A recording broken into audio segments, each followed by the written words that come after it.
Now, viewers, funeral services tends to be sad and people are normally in a somber mood.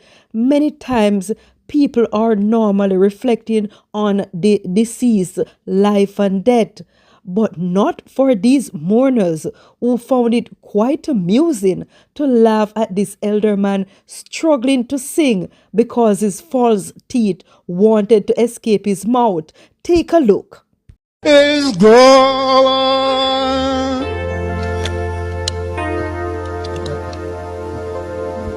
because yes no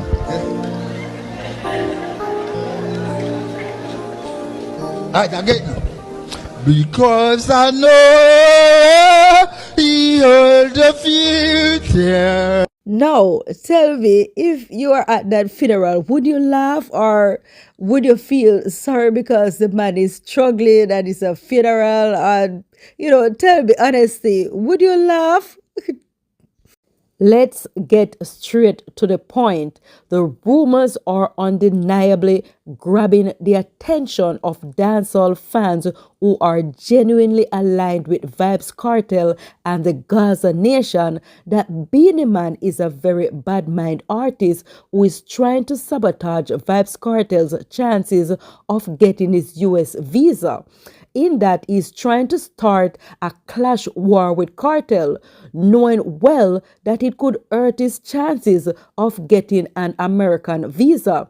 If you can remember or do your research from a couple of years back, some heavyweight dancehall artists got their visa revoked due to feuding as well as being homophobic. Just remember, he just got his reinstated from it was revoked in 2015. Only listen to one Kevin break down the saga. So me know say somehow now some blessing black on you being the man.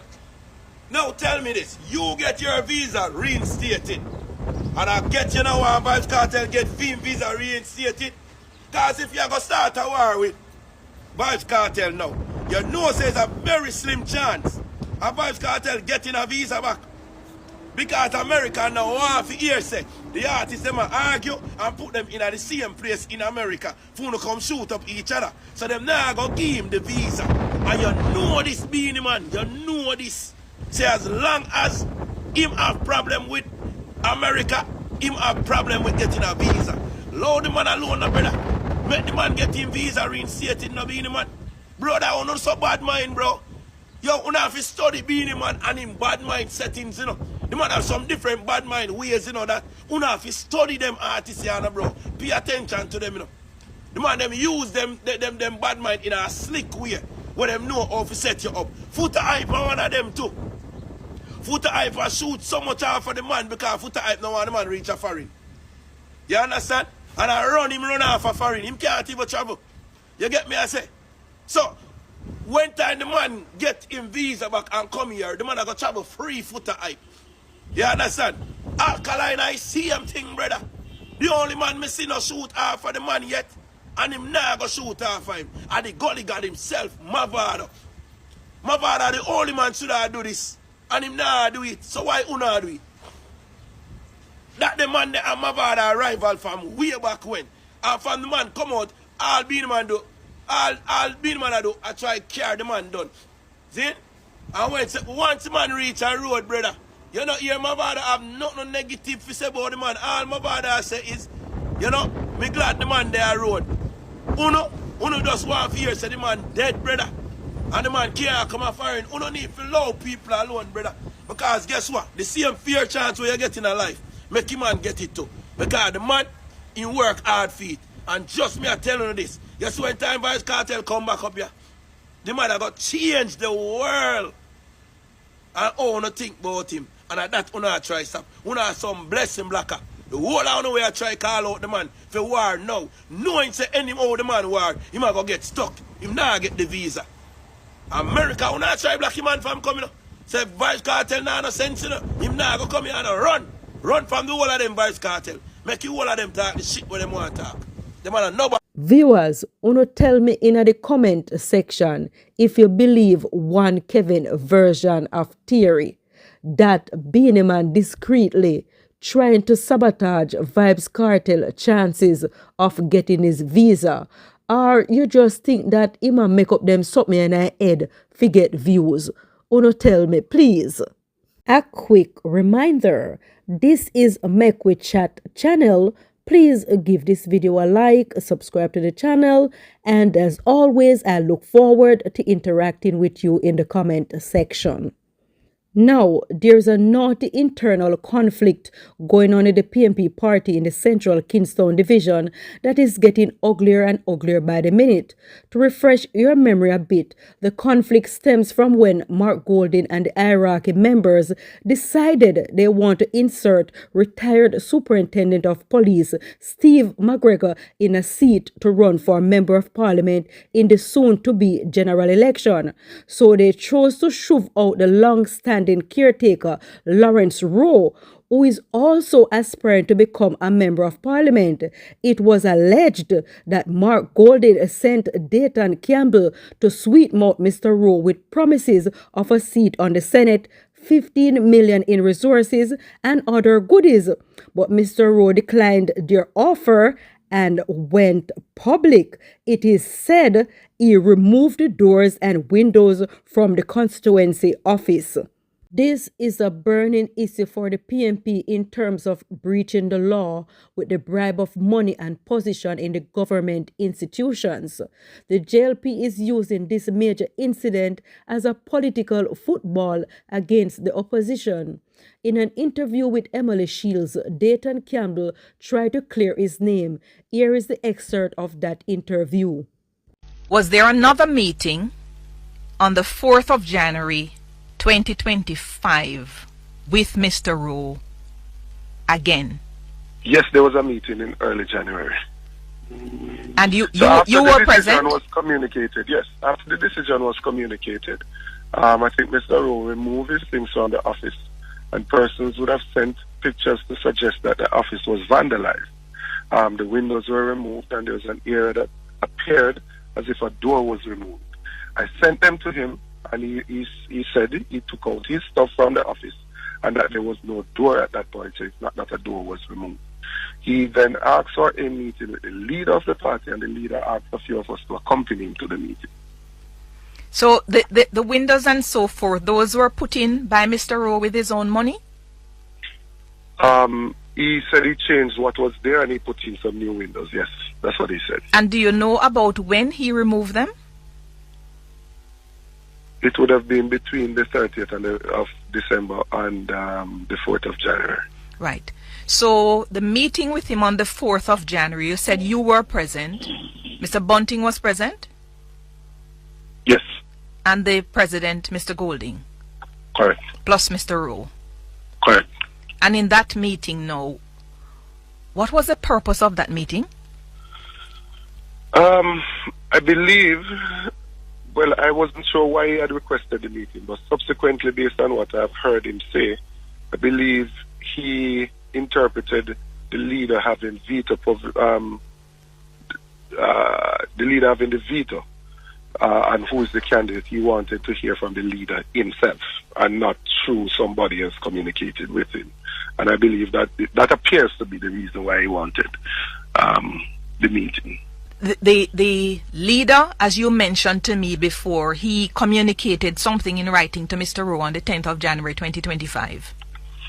Right, so at the meeting on the 4th, none of these issues came up. No. No issue about board, Senate, money, none of that came up. What came up in that meeting on the 4th, though?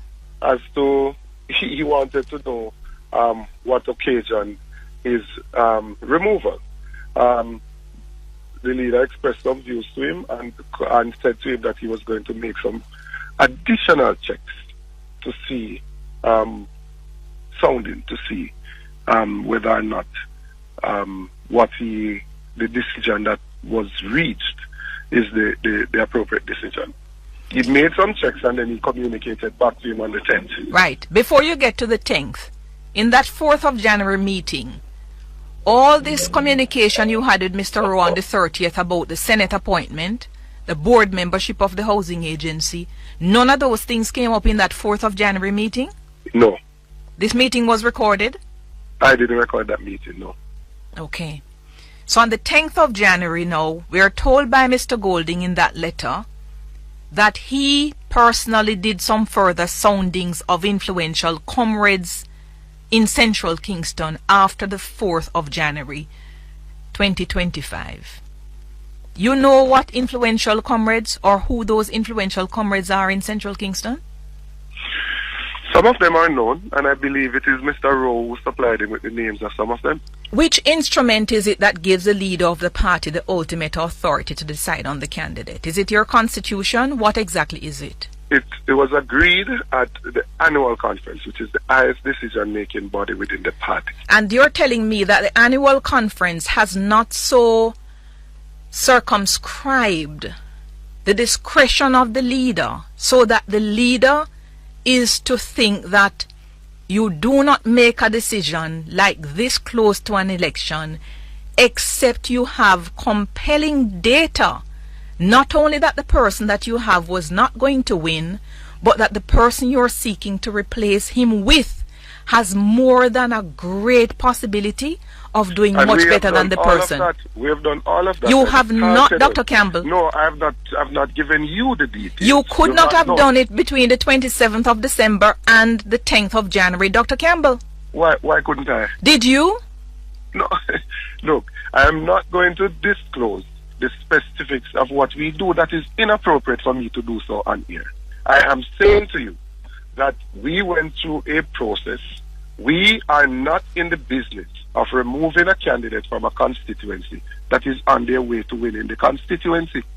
That does not make logical sense to the people who are listening. The thing that is illogical is that you remove the man in the dark. What? Why would we take out a candidate out of a seat who's on the way to winning? Anyway, when we are at 14 seats and we need to win 18 more to form government. The point is, it is not logical to do so. Dr. Dayton. Those who are seeking, no, just let me complete this. Those who are seeking to create an issue will jump to that conclusion. And I want to just make one comment. The persons in media and civil society who have had to criticize the government because of poor practices and have been accused of being PNP should not think that they need to fabricate some corruption in the PNP in order to justify that they are not PNP. Are you done? Yes. Yes, let me get back to the specifics. What shenanigans is it that the party leader spoke to when he was installing Steve McGregor? Let me play the exact clip from him where he spoke about all the shenanigans that used to go on. It can't go on again, or it don't know. Let's just play that, please. And you know, I think it will be a new day for Central Kingston. Cause all the little shenanigans and things were going on before, that cut out now. What shenanigans? Again, I don't know why I would be out here disclosing these things. It is not for the benefit of the party. I have a responsibility to protect the interest of the party. Viewers, now that you have heard Dayton's side of the story and his interaction with Lawrence Rowe in regards to him stepping aside to make way for retired Superintendent of Police Steve McGregor, do you think he's forthcoming with the truth, or is just sugarcoating it to do PR damages? Tell me what you honestly think.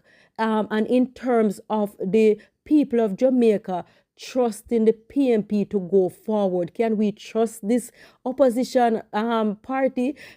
We need a strong opposition party in terms of talking about it. Generally, we need a strong opposition party. And to the way how me see them behave, can we trust them going forward to govern the country of Jamaica? There is clear evidence that the murder rate in Jamaica is on the decline. The new Commissioner of Police, Dr. Kevin Blake, is proactively implementing measures to tackle crime effectively and is taking credit for his crime-fighting measures when they recently held their major press conference. As I said in a previous video, it depends on where you live, but I can see the visibility of the police presence everywhere, and it makes you feel safer and secure. And by right, that is how we are supposed to feel as a law-abiding citizen. The police seems to be using their intelligence skills to tackle crime in the most unlikely places, like when they raided the upper scale neighborhood of Charlton Court in Upper St. Andrew. This is how the Observer reports the incident. A man has been charged following the seizure of more than 500,000 US dollar, equivalent $80 million worth of cocaine at an apartment complex in Charlton Court, St. Andrew. Police report that on January 8, 2025, about 10:50 a.m., its narcotics team, acting on information, intercepted a gray Toyota Hiace motor vehicle at the gate of the complex, which led the cops to an apartment where the cocaine was found. According to the police, a search of the apartment and vehicle uncovered 122 parcels of cocaine weighing at approximately 134 kilograms, which is 295 pounds, valued at over 500,000 US dollars. One suspect, 63-year-old Alan Patrick, a property manager, was taken into custody and charged for several offenses under the Dangerous Act, including possession of cocaine, dealing in cocaine, trafficking of cocaine, conspiracy to traffic cocaine, and possession of criminal property. Police said the substantial seizure is the latest blow to narcotics traffickers and sends a clear message that the law enforcement agencies will continue to vigorously pursue and prosecute those involved in illicit activities. The seizure comes on the heels of another major bust just 2 days prior, when 42 pounds of cocaine were seized in St. James. I'm out of here. Goodbye until I see you in another video. And please remember to like this video and subscribe to the channel if you haven't done so.